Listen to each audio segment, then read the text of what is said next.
It's time to get your morning started with the news you need to know. News update. This is what's trending with DJ and PK. Hashtag NFL. You know, it's being talked about around here a lot. Maybe it's time. Maybe it's a clean house time. Maybe it is. Maybe it's time. And I like Coach Tomlin. I have a lot of respect for Coach Tomlin. But maybe it's best for him too. Sure. Maybe a fresh start for him is what's best. Whether that's in the pros, whether maybe go be Penn State's head coach. You know what he would do in Penn State? He'd probably go win national championships. That's Pittsburgh Steelers legend Ben Roethlisberger. He's ready for the Steelers to move on from Mike Tomlin. They are 6-6. Floated the idea Tomlin could coach Penn State. Yeah. I don't know that Tomlin is the problem. I don't like just because it's 100%. Let's just get rid of him just because. Have they had good quarterback play in the last decade? Have they had great quarterback play in the last decade? And I think the answer to both those questions is no. On the other hand, I would love to see a man as accomplished as him, a no-nonsense dude, to see what he could do at the college level. You know, I mean, Pete Carroll did it. But Pete Carroll didn't have the success. He later did, but he didn't have the success at the time when he went to the college game. Belichick obviously is trying to do it. He's probably going to be the highest profile example, and we'll see how that works. Bill Walsh did it. I don't remember. Steve Spurrier. Was he a successful NFL head coach? He was not. He gave it a shot, but it's not always a guarantee. There's been guys who've done it, but I'm talking about a big-time successful, bona fide NFL coach who's proven it many times over. Tomlin fits that category. Obviously, Belichick does too. And he goes to a Penn State program, which, you know, when we talk about brand, obviously Penn State's brand would be bigger than North Carolina's brand. They have the basketball brand, football okay, occasionally pretty good. But it would be interesting to see. I have no idea if he has any interest in doing any of that, but I would like to see it. Because he's young enough that he could. Belichick's at the end, either way. Yeah. Tomlin got the job at Pittsburgh so young. He's still young enough that he could go a decade plus. If Tomlin takes another NFL job, which seems more likely to me, but anything could happen, certainly. But if he took another NFL job, do you think he could do what Andy Reid did? Yes. You got to have the horses, but yes. Yeah. He's got to find his Patrick Mahomes. Just like he found his Ben Roethlisberger, or his Ben Roethlisberger found him. 1 week after 57 million people watched the Cowboys and the Chiefs on Thanksgiving Day, which is an NFL viewership record, the Cowboys are back on another Thursday. They're playing the Detroit Lions tonight, 6:15 Prime Video. Two teams, PK, that are trying to find their way in. This will be a huge win for somebody. It will. Yeah, I agree. Right now, both teams are on the outside looking in. Top 7 go, and they are 8-9. Detroit chasing two teams in the division, so I guess the wild card seems most likely. DJ PK. Hashtag college football. ACC Commissioner Jim Phillips, he's out there pushing for Miami, lobbying for the Canes to get into the college football playoff, along with the winner of the league championship between Virginia and Duke. I have conviction and confidence on our team, starting with Miami, Phillips told the Associated Press. Second piece of that is the Virginia-Duke winner should absolutely be in this college football playoff.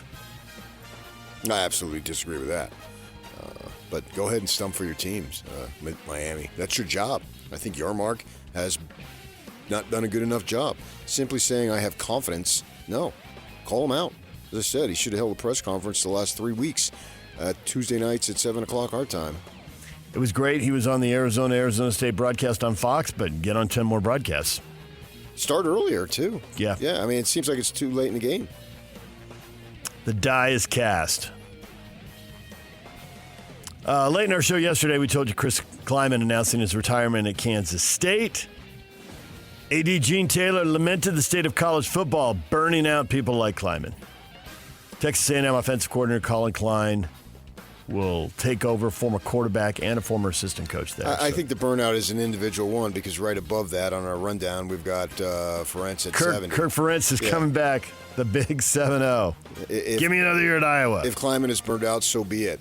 But, I mean, that's an individual decision. I don't think it's universal. I don't think the game has worn out people. Certainly the game has it. Maybe all the stuff around it has led to it. But the game, no. It's hard for me to believe that somebody's burned out about the game, the actual coaching part, which guys love, at only 58 years of age. Maybe all the peripheral stuff that is not actually even peripheral now. It's paramount and tantamount to your success. Maybe he got sick of that. Okay. It happens. The job has changed. Yeah, but I mean, if the job is going to change, if you're going to be in it any length of time, no matter what era, what decade, what generation, it's going to be different. Everything is different 10, 15 years later. Ferentz is not only coming back for year number 28, leading the Hawkeyes. At 70, he drops the quote, "I don't envision stopping in the near future." And he's got a contract for the rest of the 20s, 2029. But it normally doesn't play out that way. No, normally someone helps you stop. Right. When you get to be this age, the questions are you going to be there? Now, it's mitigated with the transfer portal. So if somebody comes in that you don't like, boom, you're out there, you're gone, and you're eligible the next year. So that mitigates it a little bit. But how many coaches in their 70s have really been what they were, say, in their earlier 60s and 50s and so forth? They may still be, but can you get the guys? Is the record as good? You may have the energy, and I don't have any doubt on that. But we're looking at Belichick flounder in his 70s. We're looking at Pete Carroll flounder in his 70s. Popovich had health issues in his 70s. Just doesn't seem to work. We just wait and we elect those guys president. Iowa, 8-4, and all the losses by 5 points or less. I mean, obviously. Yeah. Close games with Oregon, Indiana, and USC. Team. Yeah. I mean, they're not prolific offensively, but they're a tough team. We know that. They're no longer a disaster offensively, but you're right. They are not prolific. If they were prolific offensively, then we'd be talking about them the way we talk about Indiana. Can they pull up alongside Ohio State? Can they beat these guys? DJ and PK.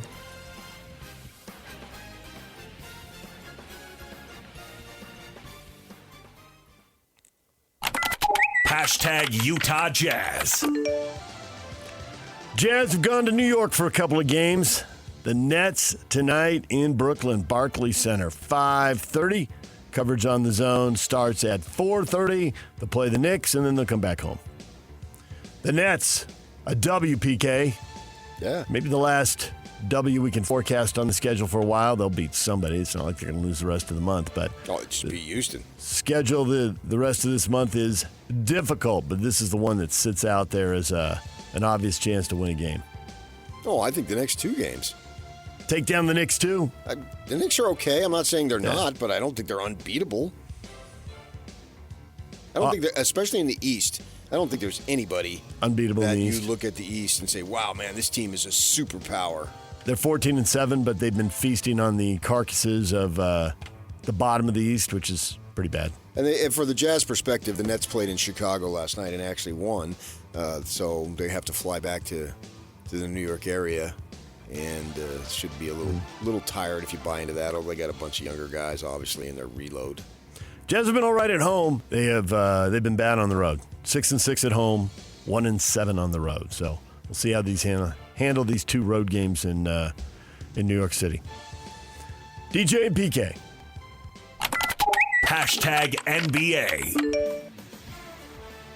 Milwaukee Bucks star Giannis Antetokounmpo said to be mulling his future with the franchise more than ever, could be open to being traded. Now, he got hurt, had a calf strain, played about 3 minutes, left the game, and then the Bucks won without him. They beat Detroit 113-109. Detroit sitting in the top spot in the East right now. He's going to have an MRI today, and we'll see how serious that injury is and how long he's out for. And there's a lot of talk of him being traded. Is he really a franchise, one-of-a-kind superstar? I don't think so. I mean, he's great. Statistics are awesome. But just because you get him, you don't automatically become a championship contender.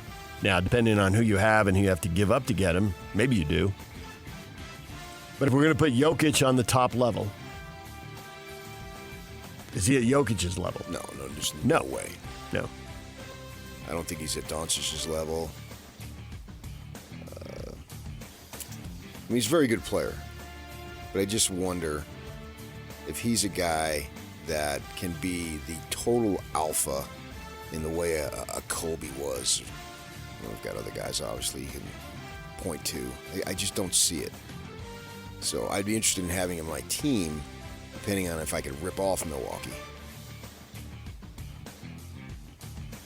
Clippers sent Chris Paul home, said they were parting ways with him, and after a 6-15 start, they went out and blew out the Atlanta Hawks 115-92 on the road in Atlanta. Clipper team that had been terrible on the road gets a nice win. Well, I just had to get rid of Chris Paul. Yeah, there it is.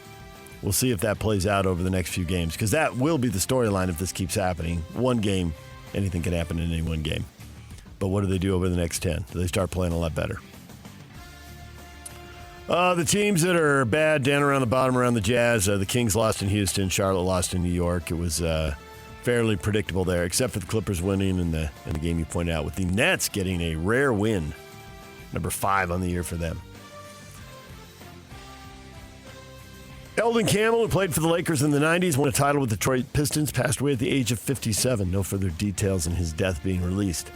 We both remember Eldon Campbell from that time in L.A., PK, 57, awfully young. Well, I remember him in high school because he went to Morningside, and that's in the South Bay. That was in our coverage area. An L.A. guy all the way. So he was one of our guys Yep. that we followed. He went across the country to Clemson and then comes back. But, yeah, Eldon Campbell, yeah, he was, I don't want to say he was a legend, but he was, well known. in my time, he was a local guy. DJ and PK. Hashtag college basketball. Number 9, BYU cruises to the win as expected. They beat Cal Baptist 91-60. AJ DeBonsa, 22 points. Kay Bakeda, 22 points, 14 boards, 3 blocks. Yeah, he's a key to this team this year, man. Keeping him healthy, keeping him out of foul trouble. Obviously, he has a big scoring thing against an overmatched team. But what he provides with the defense and the rebounding and the shot blocking and the shot intimidation, that cannot really be replicated by anybody on that roster. Yeah. Zero. There's nobody on that roster who can do what he can do. He goes to the bench. They become a much less physical team. Robert Wright III, 15 points, 11 assists as they pile it up. Now they get ready for, that's funny, you just mentioned Clemson. They got Clemson up next, coming up on Monday. The Garden? Is that Monday or Tuesday? I can't do what? doing math. The 9th. That's Tuesday. Is it in the Garden? Yeah, MSG. This is the one? Square Garden. Yeah. Get to play in the Garden. Cool deal. Oh, for sure. UVU loses to San Diego State 77-66. Jace Whiting, 18 points as Weber State routes Oral Roberts 92-66. Sweet. That's Trent's son. Loved covering Trent. He was a baller for mostly for BYU. Santa Clara tops Utah Tech 90-80. Aggies open up a 2-game East Coast road trip in Tampa against USF, 5 o'clock this evening. Coverage of the game starts at 4:30 with Scotty G on 1280 The Zone, with the Jazz on 97.5 The Zone. DJ and PK. Hashtag Major League Baseball. City officials in St. Petersburg, Florida, showed off the newly finished dome at Tropicana Field. Said they're confident the home venue for the Rays will be ready to go opening day 2026. After a year playing in the minor league ballpark, the Yankees field there, they're back in the dome, which was damaged when a storm blew through there and blew the cover off it. Well, the 9,000 people that go to those games, they'll be good to be back. Colorado Rockies bringing in Josh Barnes from the world champion Dodgers to become their general manager and turn around a franchise that has been floundering. Well, I'm going to go Joel Klatt. Death, taxes, and the Rockies sucking. Think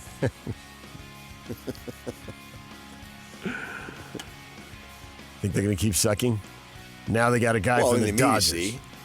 I mean, the question is, let's check back in 5 years. Will they get enough pitching? Are pitchers willing to go there and stay there, and will they have success there? Well, and do they have enough hitting? Do they have enough fielding? Will they keep banging out 100 losses or more? Whatever you need to win a baseball game, that's what they need. DJ and PK. Hashtag NHL. Carcone back of goal in front for Krause. Backhander, and he scores! Michael Carcone puts it on a platter for Lawson Krause, who did the rest, pulling the string on Billy Husso, and it's 1-0. This is turned over. Look out. This might be a 5-on-1 here for Utah. Gunther with Keller and Peterka. Gunther, backdoor. Peterka taps it in and scores. 6-0. And J.J. Peterka has his second goal of the game. There's a 3-on-2. Peterka back to Keller. Out wide, he shoots it, tips in, and they score. Keller had the shot, and that makes it 7-0. The Mammoth continue to pound the Ducks.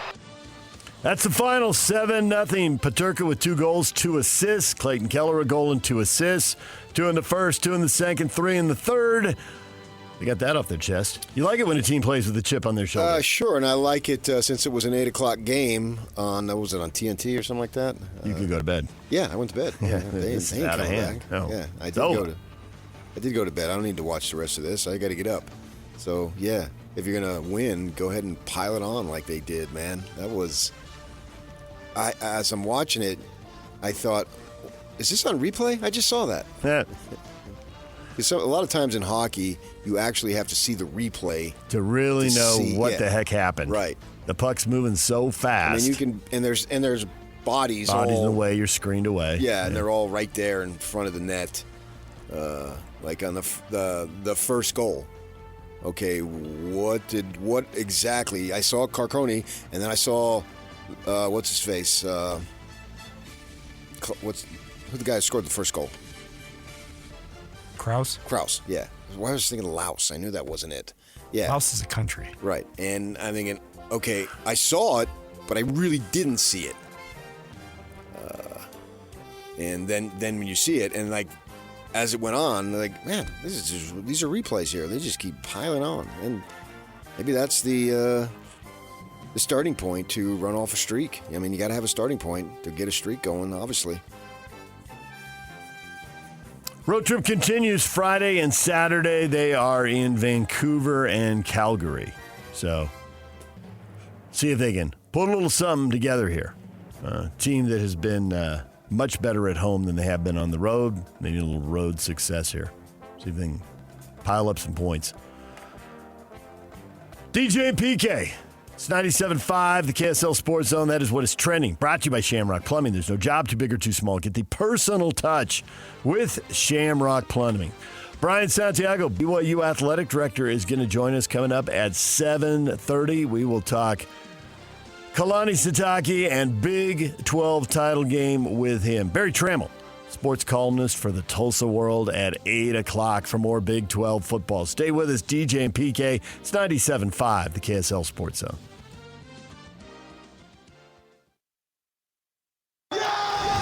Since the game went final in Lubbock, Touchdown! Parker Kingston! the Cougars have wanted a rematch with the Red Raiders. Now they've got it, with a guaranteed spot in the college football playoff on the line. Listen all week long for the best coverage of BYU in the Big 12 title game, with exclusive interviews and analysis you won't get anywhere else. Then, on Saturday, catch a special Big 12 title game edition of College Football Game Day beginning at 8 a.m. with a post-game show immediately following the game. Exclusive Big 12 title game coverage on The Zone is presented by JCW's, the Burger Boys, quality and a lot of it. This is 97.5, the KSL Sports Zone. DJ and PK, we are scheduled to be joined by BYU Athletic Director Brian Santiago here momentarily. Barry Trammell will join us at 8 o'clock. The topic, well, there are multiple topics, but the Big 12 title game looming for both these guys now, PK. Questions for both of them about this game. It's a rematch. What can go different? Inevitably, these rematches are never exactly the same, but you're still looking at a Texas Tech team that is loaded. And how do you move a ball on the team that really doesn't give up that many yards or that many points? Chase Roberts told us, eliminate the mistakes. They've seen them on film. Well, BYU clearly has to play a high-level game. There's no question about that. We're joined now by BYU Athletic Director Brian Santiago. Brian, good morning. Good morning, fellas. How you doing? Good. So when you get the whole Kalani Sitake thing put to bed, do you find your desk clear and you get to take a breath, or do you turn around and find out, oh, there were 40 things happening while I was holding on to the football coach here? Yeah, I wish life was about just sitting back and taking a breath, but the second that gets done, all the focus just changed right to Saturday. The guys fired up, everybody's fired up, great opportunity to go win a Big 12 championship. Yeah, I was thinking about this. Who knows what's ahead around the corner next week, next month, next year, next decade. I mean, this job is never ending, right? Things pop up all the time, and you're barely into it. You're not even a year into it. But when we look back, whenever it is that you decide to move on 20 years down the road, whatever it might be, the thing that happened the other day could be the most monumental thing that's ever happened, that will ever happen in your tenure. I mean, maybe not. Who knows what's going to happen, as I say. But the point I'm making, this was a significant, impactful move that had to be done, and I'm sure you'd agree with that. Yeah, 100%. 100%, guys. Super grateful that Kalani chose BYU, because in the end, that's what it came down to. Is Kalani made a decision to be at BYU and to continue to leave a huge legacy for this football program. But, you always want to look back and say you made decisions that were great for the program, great for the university. And I mentioned this in the press conference. We're not just investing in the program, we're investing in people. And what it came down to is I'm just super grateful for the relationship that Kalani and I have. And the fact that we were together sitting at the table with Tom Holmoe 10 years ago up in Portland, and there was magic in that meeting. We knew that was the guy to lead BYU football, and that relationship that we've had the last 10 years has solidified in a way that made this moment really special because. Right, you're never going to be able to compete with maybe what's out there, but the reality of it is he knew we were making a long-term investment in him, and it's one of the reasons why I put him on my executive team. Is his voice carries way beyond the football program. His program is a flagship, but he's a man that brings a lot of positive light to the university. Everybody's got bosses, and when you're doing something like this, you got to figure out what to do, but you also got to make sure your bosses sign off on it. When you're trying to get this across the finish line and get it done, how many people have to sign off on it? It's a great question, and alignment is everything in these processes, especially when timing is of the essence. And the beautiful part of this is there was great alignment coming down the line from top to bottom. David, it's critical, especially at a place like BYU. It's unique. Everybody knows it's unique. Everybody knows that this is one of one, and we're grateful for the support all the way up the ladder and down the ladder. And it was, to me, it was incredible. There was a ton of love in the room. And I don't say that lightly. There were people involved on my executive team helping make it happen, obviously up through our administration, and ultimately you have to have sign-off from the board. And so it was just the way it ended up, beautiful.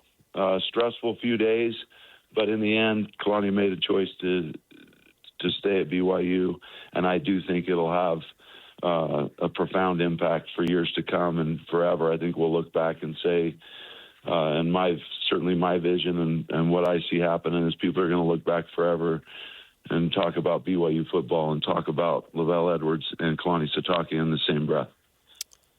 Hard to believe, Brian, but I've known you for almost 30 years since you first got on campus as a youngster, and here we are all these years later. And one of the things that I've observed about you over the years, in my mind, you're a guy who acts as opposed to simply waiting and react. And that's why I thought you'd be great for the job, because you would act. And I hit you up just briefly the other night, and I said, well, wait a second here. It says, this is a good thing now. and we're invested and this is what we wanted. But the thought could be, well, Kalani had leverage, so he forced the issue. But you said, no, that's not the case. You've actually been working on it for weeks. Could you expound on that? Yeah, I think it's important for Cougar Nation to know we weren't sitting back as this program continues to rise and be nationally relevant. This is 2 years in a row. We're in our third year of the Big 12. It's 2 years in a row that we tie for the conference championship in the regular season. And as this program continued to rise this year, I mean, first of all, tip of the cap to Kalani and his staff and to our players. I mean, we had a major situation arise 2 months before the season. And you got an incredible returning quarterback in Jake Retzloff. Tough situation comes up. Next thing you know, he's off to Tulane, having an incredible year, by the way, and we're so excited for Jake. We've all been cheering loud for him. He's a great dude, and he's a great football player, and we're grateful that it's gone so well for him. But we're 2 months before the season, and you lose your third-year returning quarterback, and the next thing you know, we're 7-0, 8-0 with a freshman quarterback. I just think it's an unbelievable tribute to Kalani and his staff for the way they handled that situation and that adversity and the team rallies. I was on record before the season just saying, somebody said, what are you most excited about? And I said, I'm most excited to see how our team rallies around a new quarterback. And certainly this exceeded everybody's expectations. But as the season, to answer your question, as the season started to progress, it's like this is unbelievable. This guy has built a culture. Kalani's built something so special. We need to invest in him long term. We started these conversations weeks ago, 6, 7, 8 weeks ago. We were into these conversations and talking about, hey, let's do something long term. Certainly as the season goes on, this isn't, you've heard Kalani say it, this isn't the first time teams have come in. Every year they come in. Yeah. He's had multiple schools talking to him about coaching, taking over their programs, and he continues to choose BYU. But now you go back-to-back years where you're literally competing for the CFP and competing for the championship. You're realizing, hey, people are going to come like they've never come before. So we got out ahead of it. There were some really good conversations happening, and certainly these schools came at him, and the sense of urgency turned up in a big way. But yeah, we were out ahead of this, and certainly the sense of urgency that happened in the last week was real.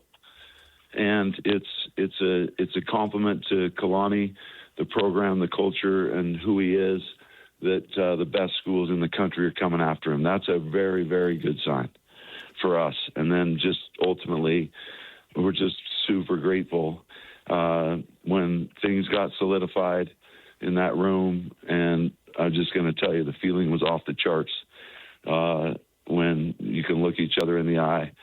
And I feel a deep sense of gratitude. I've been here for 28 years, but I grew up with BYU football running through my veins. And I just am so grateful not only to have the opportunity to be the athletic director, but one of the big factors for me, I believe, to have this opportunity is the relationship that Kalani and I have. And I'm super grateful to have him in my corner and to have the relationship we do, because I think that ultimately is where he looked around and was like, hey, if we're going to do this, we want to do it with people that are going to walk the path with us. So I think the sense of urgency was turned up for sure, but it's just a tribute and a tip of the cap to Kalani and the staff for the great job they've done with this program. If you have the best schools in the country coming after your guy, it just means your program's in great shape. There are always changes in curveballs, and we've heard so much about this House settlement, and there's going to be $20 million worth of money, and the schools are going to have to proportion that out to different programs, and obviously football will get the most of it. But now I'm reading that at least several schools aren't going to sign the agreement that puts the penalties in place and how it's all going to be enforced. And I've read that if that doesn't happen, then it doesn't go in place. So are you looking at just the Wild Wild West continues? Is there something that hasn't been reported or I don't understand? What are the rules going to be going forward here for NIL and compensating players to keep this rolling? Yeah, I think it's a great question. The reality of the current landscape is that it's not sustainable. The Wild Wild West is not sustainable. It's not. There's no possible way there can be sustainability long term for college athletics if there's no enforcement, there are no rules, and these participation agreements that actually set into place the regulations that's going to keep it an even playing field. Everything comes down to enforcement, right? If they don't have a way to enforce so that all the schools are playing by the same rules with this new settlement cap, you can't live in a wild, wild west forever. And up until June 30th, it was the Wild Wild West. And then once the settlement went into place, we, like everybody else, I know the Big 12 is unanimous, or everyone unanimous is pulling for and hoping that the necessary changes happen so that there's sustainability long term, the cap is enforced. And, you hear a lot out there about, and certainly with everything out there are people saying all these schools are promising additional money on top of the rev share and additional NIL commitments and circumventing the rules.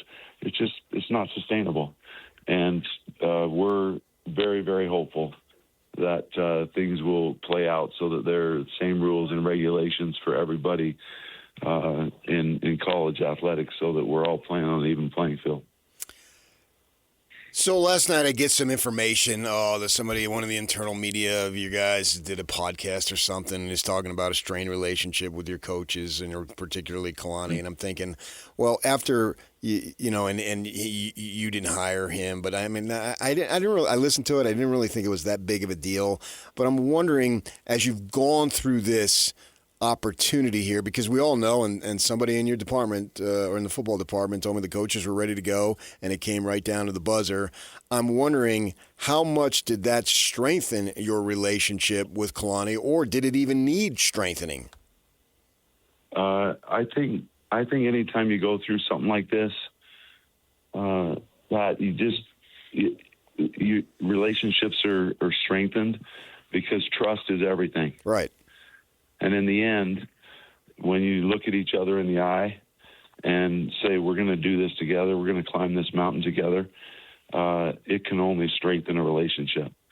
But Kalani and Tom and I, and I believe Kalani will tell you, in fact, I know he'll tell you, because we've talked about it in the last couple of days, we sat at that table together 10 years ago. And Kalani and I, there was a really great connection, and that relationship has continued to strengthen, and right now it's stronger than it's ever been. And because we all go through little moments where, listen, that was a critical juncture for our football program, for our athletic department. We have built so much positive momentum in this department, and all of a sudden you got that's weighing in the balance. It can do nothing but strengthen relationships when you look at each other in the eyes and say, hey, we're doing this together. And that's what I'm super grateful for. It's just funny to me that there are reports out there of a strained relationship. I've been the AD for 7 months now. What is it, 6 months? I don't know. I lose track of time. Mm-hmm. But for one of the first things I did is put Kalani on my executive team. Yeah. He meets in our strategy meeting with my executive team every Monday morning. His voice is super important for our athletic department, not just for football. Obviously, his primary responsibility is that, but he's in our strategy meetings.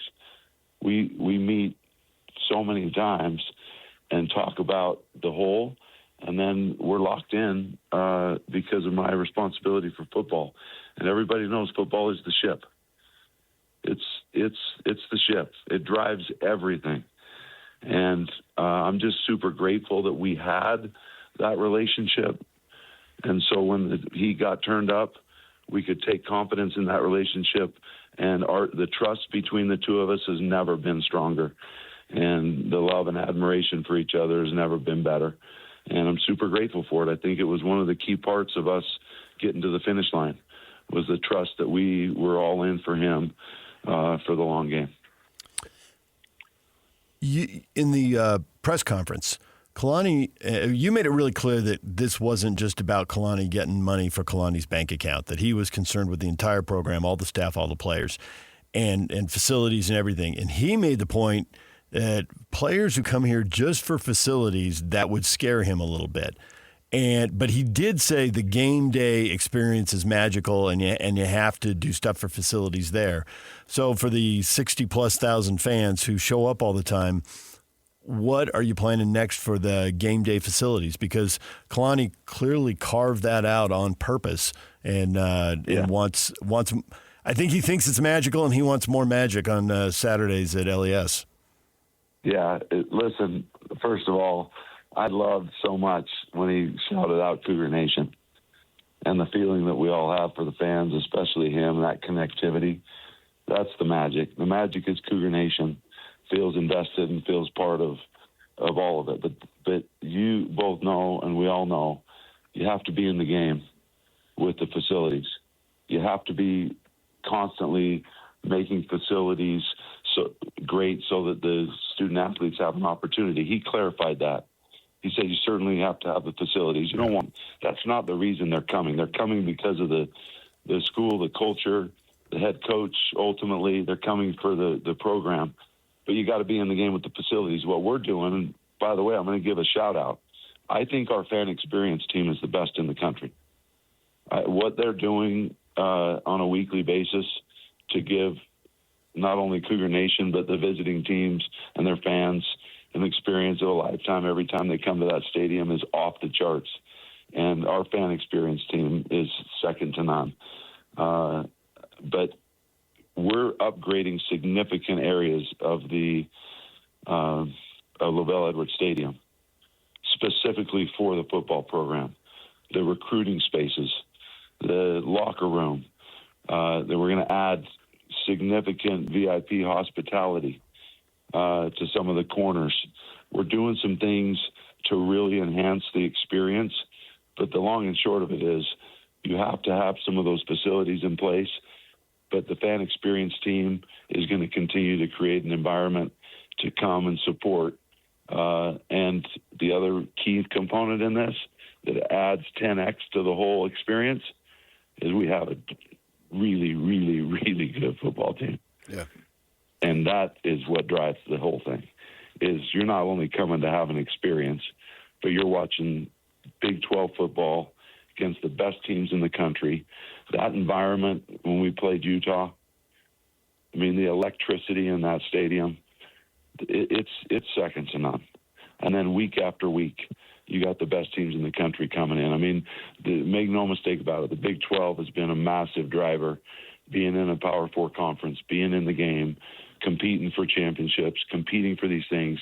But the electricity that's driven in that stadium is because our football team's so stinking good, and they're so fun to watch. Let's go, baby. Now you're getting me fired up. Now I actually want to play on Saturday. Santiago, I know and love, is coming through once again. Let's go, baby. Let's go. I'd be thinking, let's go. You're just what a cool opportunity. This is so good. Well, the thing that bugs me, though, Brian, is I love the Big 12, and I've been a Pac-12 guy, Pac-10 guy my whole life, but I've made the conversion rather quick, and it's like, screw those idiots for breaking it up. You had nothing to do with it, obviously. It was more Pac-12 and Utah and all that stuff. Not that they broke it up, but I mean that you weren't ever in the conference.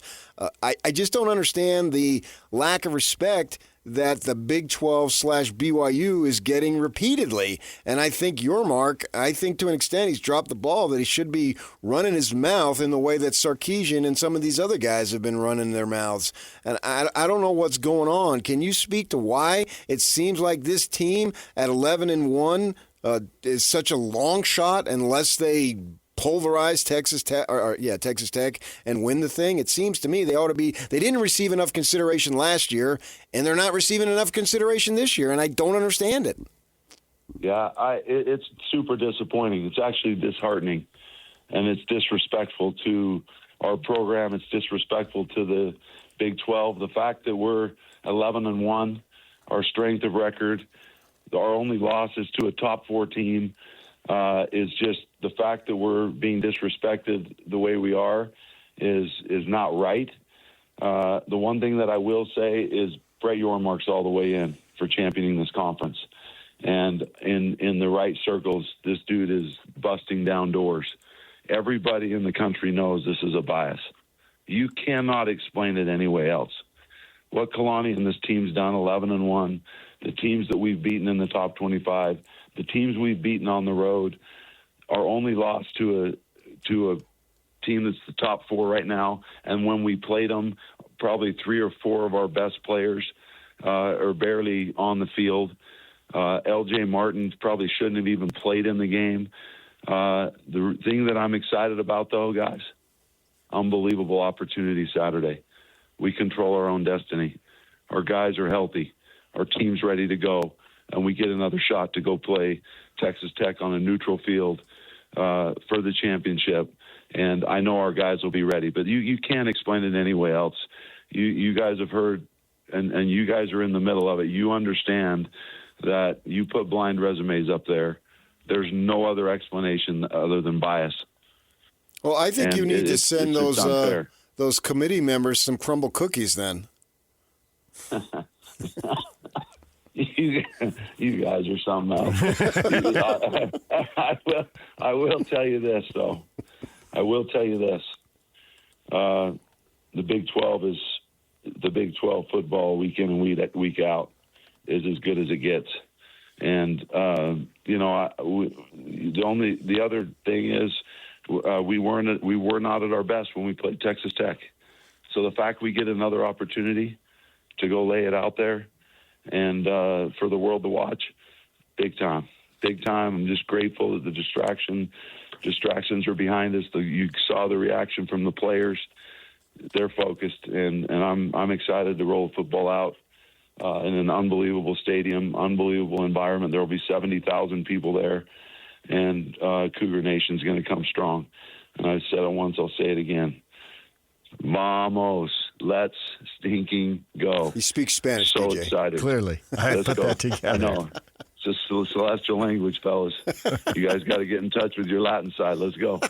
I got about 100 words, but vamos is on the list. Let's guard football. Some numbers, some colors, and then just a handful of Yeah, it's good. These are great times, and super excited for our guys, and just really looking forward to this weekend. And like I say, this time of year, how many schools have their destiny in their own hands? There's very, very few, and we're grateful to be a part of that group.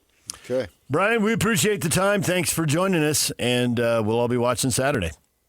Yeah, I appreciate you guys. Thanks for always being so good to us, and really appreciated you being down there in support of Kalani and covering it the other night, and look forward to seeing you soon. Thanks for having me on, and Cougar Nation, vamos. Let's go. Brian Santiago, athletic director at BYU, as the Cougars get ready for the Big 12 title game. We're going to take a break. We're going to get ready for Barry Trammell just after the top of the hour, right here on The Zone. Accessing. This is Hans Olsen and Scotty G.